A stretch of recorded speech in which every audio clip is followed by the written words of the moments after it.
안녕하세요. 오늘 동기부여 말씀드리겠습니다. 교재 131쪽입니다. 벌써 날씨가 좀 더워지고 있기도 하고 코로나 상황이 뭐 나아지는 거라고 이야기하는 사람도 있고 아니라고 얘기하는 사람도 있고 뭐 어느 정도 윤곽은 현재 나와 있지만 사회적 거리두기가 곧 있으면 폐지될 거라는 그런 전망이 우세합니다.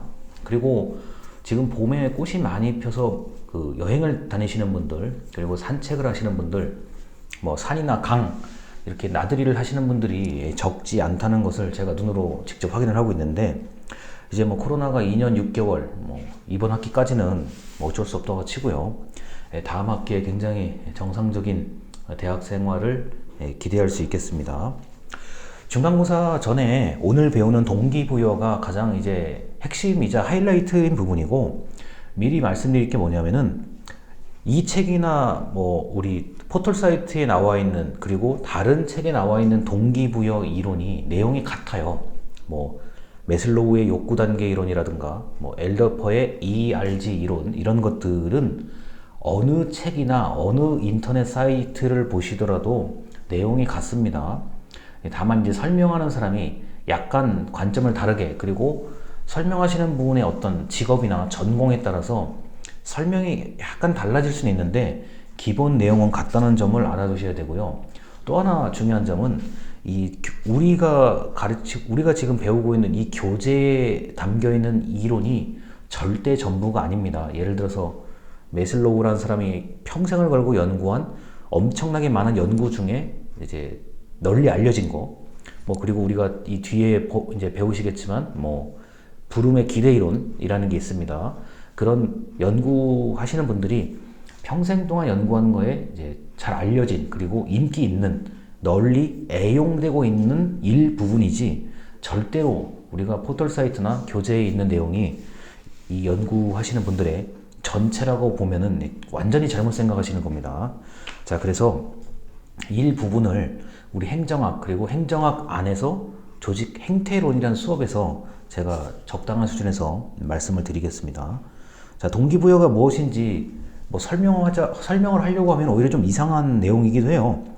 131쪽의 위에서 세 번째 줄입니다. 자, 동기란 사람이 어떤 방향으로 행동하도록 원인을 제공하는 동력. 자, 동기는 모티베이션이라고 얘기를 하죠. 자, 모티브. 자, 그 다음에 무브라고 얘기하죠. 이동시키는 겁니다. 자, 그리고 131쪽의 아래서 네 번째 줄, 동기부여란 인간 행동을 유발하고 그 행동을 유지하고, 그리고 그 행동을 특정한 사람이 원하는 방향으로 유도하는 그 전체적인 과정을 얘기하고요.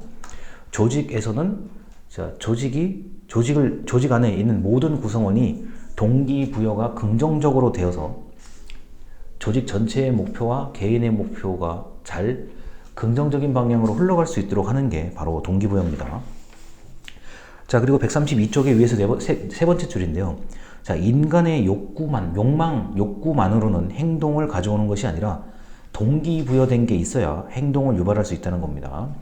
자, 우리가 조직 행태에서 개인과 조직 모두 이 동기부여에 관심을 많이 가지고 있고요. 어릴 때부터 우리는 동기부여의 중요성을 아주 잘 알고 있습니다. 자, 지금 강의 교재 얘기하는 거죠. 동기는 사람의 행동을 일으키는 것이고, 자, 그리고 동기부여는 인간의 행동을 유발하고 유지하고 목표 지향적인 성격을 지닙니다. 여러분이 대학을 입학할 때 겪었던 동기부여, 그것이 긍정적인 방향일 수도 있고 부정적인 방향일 수도 있습니다. 그 대학 입학에 관련된 동기부여 상황을 잘 떠올리시면 됩니다. 자, 대학만 가면 된다라는 것도 일종의 동기부여의 한 방법이죠. 자, 대학에 입학하면 끝이다 라고 많은 분들이 말씀을 하시는데, 자, 그 말도 일단은 동기부여의 한 형태죠. 그리고 대학 가면 네가 알아서 다 해라. 이 부모님들이 가장 이제 많이 쓰는 거의 관용어 같은 거죠. 대학 갈 때까지는 집에서 좀 하라는 대로 해주고, 대학에 입학만 되면은 그때부터는 네가 알아서 살아라. 이런 이야기를 우리나라 많은 부모님들이 하시는데, 이것도 일종의 동기부여의 한 가지죠. 대학을 입학하면 네가 알아서 살아라. 네 마음대로 해라. 네가 마음대로 알아서 할 수 있도록 내버려 둘 테니까 지금 공부를 해라. 이 말이죠. 결국에 동기부여는 우리 대한민국에서 태어나신 분들이라면 좋든지 싫든지 간에, 그리고 그것이 부정적이든 긍정적이든 간에 수천 번을 들었을 겁니다. 자, 그리고 행동의 원인은 단서죠. 왜 갑자기 공부를 안 하던 애가 저렇게 공부를 하는 척을 하지? 그 하는 척을 하는 원인에 대한 게 동기부여인 거죠. 자, 그리고 저 사람이 어제와 그리고 지난주, 지난달과 행동이 다르다. 자, 이 사람이 뭐 혹시 뭐 연애를 시작했는지, 저 사람이 왜 갑자기 뭔가 좀 굉장히 우울해 보인다. 자, 집안에 무슨 일이 있는지, 헤어졌는지, 아니면은 뭐 동기부여라는 게 일종의 그런 거죠. 뭐 스트레스 때문에 이 사람이 굉장히 침체되어 있는지, 이게 이제 부정적인 형태로 나타난 거죠. 자, 그래서 만족감, 자, 132쪽의 맨 아래 문단입니다. 자, 만족감은 다음번 동기부여 과정에서 기대감으로 작용한다. 맞죠? 내가 이렇게 보상을 받았어. 만족해. 그러니까 내가 자, 지금처럼 또는 지금보다 조금 더 잘하면 더 큰 보상을 얻을 수 있을 거야. 자, 기대감을 가지게 되죠. 자, 여기에 이제 긍정적인 스트레스, 적절한 자극 다 모두 중요합니다. 자, 이래서 이 동기부여의 이론은 여러 가지 것들이 많은데 133쪽에 이제 내용 이론이 있고, 우리가 영상 이제 마지막 좀 가다 보면은 과정 이론이 있어요. 동기부여는 두 가지의 이론이 있는데, 자, 내용 이론에 대해서 133쪽에 위에서 두 번째 줄입니다. 자, 내용 이론은 개인의 행동을 자, 일정한 방향으로 가도록 만드는 일종의 그 사람의 의식, 심리에 관련된 겁니다. 그래서 욕구, 욕망, 충동, 이런 것들이 바로 이런 것들을 설명하려고 하는 그 접근 방법이 바로 내용 이론이고요. 그 다음 문단 133쪽에 위에서 두 번째 문단입니다. 자, 이에 비해 과정 이론은 동기가 유발되는 과정을 분석한다라고 되어 있습니다. 자, 흔히 말해서 인과관계죠. 뭐 우리가 행정학에서 자주 보는 그림 있잖아요. 뭐 네모칸에서 화살표 보내서 다른 옆에 있는 네모칸으로 보내는 그런 것들이라고 할 수가 있죠. 자, 그리고 133쪽의 중간 문단쯤에 이런 얘기가 있습니다. 자, 욕구나 동기는 개인의 내적 속성, internal quality인데 반해서, 자, 그 유인, 무언가를 끌어들인다는 거, 뭐 행정학이나 이런 경제학에서 말하는 유인이라고 하면 인센티브, 자, 돈, 그리고 보상, 이런 것들을 얘기하죠. 자, 유인이란 인간이 자신의 행동을 통해서 자, 성취하고자 하는 목적과 관련된 양상, 자, 일종의 하나의 그 결과물, 아니면은 중간에 거쳐가는 어떤 그런 통로라고 볼 수 있겠죠. 자, 그래서 이런 인간은 하루 종일 어떤 일을 한 대가로, 자, 소득의 가치를 두게 되는데, 이때 돈과 같은 것이 유인 요소라고 할 수 있습니다.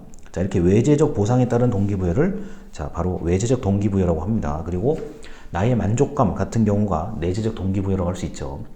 자, 그런데 우리가 교재에서는 내용이론, 과정이론 이렇게 분리가 돼 있고, 그 다음에 뭐 외재적 동기, 내재적 동기가 이렇게 구분이 돼 있는데, 이거 그냥 다 어차피 똑같아요. 제가 봤을 때는 섞이는 문제이기 때문에 그냥 이 학자들을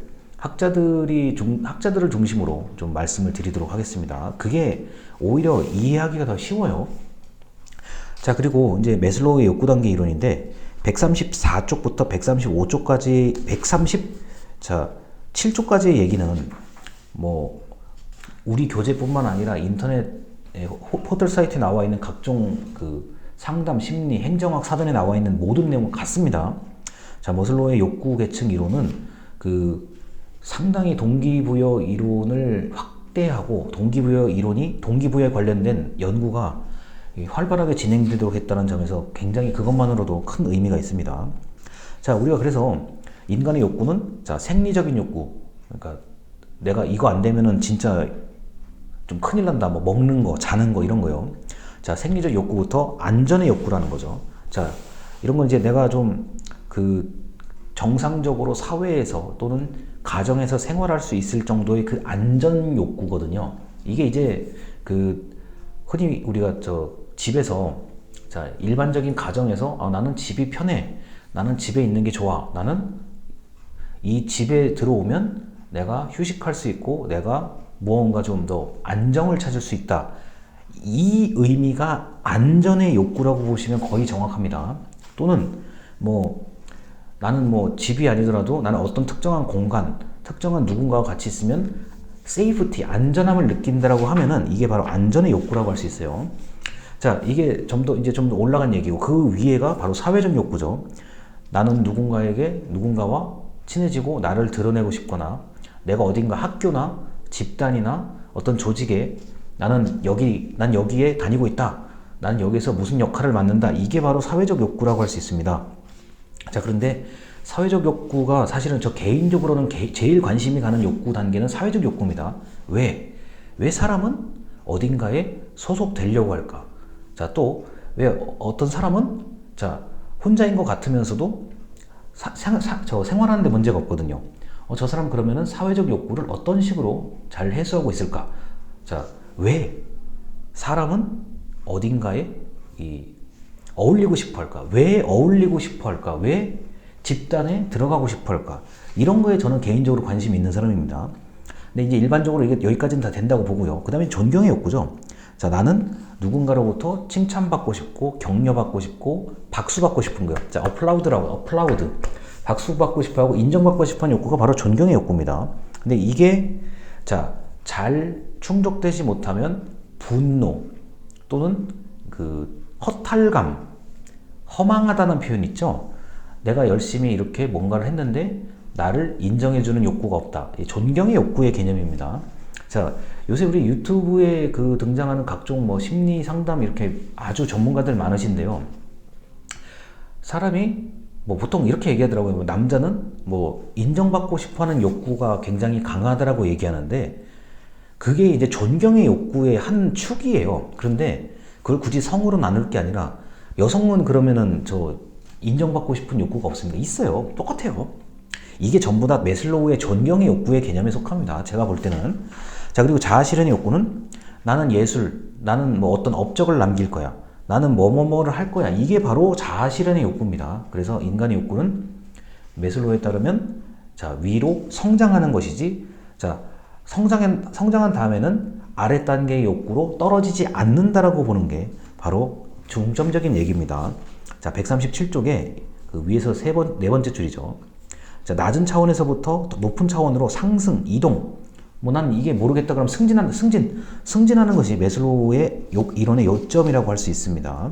자, 그래서 이런 인간의 욕구 단계를 5단계로 그냥 이렇게 딱 일종의 표준화 시켜놨다는 점에서 이해하기가 쉬워요. 그런데 131쪽에 이제 두 번 중간 문단입니다. 이와 같이 매슬로우의 이론은 인간의 욕구를 체계적이고 표준화해서 했다는 점에서는 굉장히 높게 평가를 해요. 저도 이거는. 그런데 너무 지나치게 인간의 욕구를 획일화시키지 않았느냐. 인간은 굉장히 복잡한 존재인데, 우리 수업 오늘 마지막 얘기입니다. 이걸 이렇게 층위 단계별로 구분하는 게 획일적인 거 아니냐, 이렇게 얘기를 하는 거죠. 자, 그런데 제가 살아보니까 제가 여러분보다 요만큼 더 이걸 공부를 하다 보니까 제 생각에는 이 매슬로우 욕구 계층 이론이 틀린 말이 아니에요. 이게 굉장히 많이 관찰되는 거고, 직감적으로 저 사람이 왜 저렇게 화를 내는 이유는 존경의 욕구를 충족하지 못해서 저러는구나, 이거를 느낄 때가 올 거예요. 분명히 이미 느끼고 계신 분도 있을 거고요. 자, 그래서 이 매슬로우의 욕구 계층 이론까지 얘기를 해서 일단 첫 번째 영상을 마치도록 하겠습니다. 자, 감사합니다.